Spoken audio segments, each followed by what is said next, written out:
సెలవులు ముగించుకుని వాళ్ళ జీవితాల గురించి ఆలోచించడం మొదలు పెడతారు.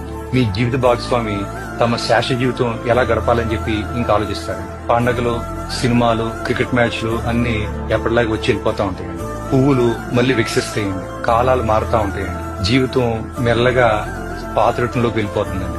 ఈ ప్రపంచం మిమ్మల్ని ఆశ్చర్యకరమైన వేగంతో మర్చిపోద్దండి. 1 సంవత్సరం తర్వాత ఎవరో ఒకరు మీరు లేని ఆనవాళ్ళని ఒక ఫోటోలో చూసి క్షణకాలం ఆగిపోతారండి. కొన్నేళ్ళ తర్వాత మీకు బాగా దగ్గర ఉన్న వాళ్ళు కూడా మిమ్మల్ని తక్కువగా గుర్తు పెట్టుకుంటారండి. ఆఖరికి మీ పేరు ఎవరో పలకిన రోజు కూడా వస్తుందండి. మీరు ఎంతమంది కోసం మీ జీవితం త్యాగం చేశారో, ఎన్ని రాత్రులు కష్టపడ్డారో, ఎన్ని రాత్రులు బాధపడ్డారో, ఎంతమంది కోసం మీరు బతకడం మానేశారో అదంతా కూడా వారికి తాత్కాలికమేనండి. ఇప్పుడు నేను మీకు వేస్తున్న ప్రశ్న ఏంటంటే, ప్రపంచం మిమ్మల్ని మర్చిపోవడానికి వేచి ఉంది. మీరు ఎవరి కోసం పరిగెడుతున్నారు?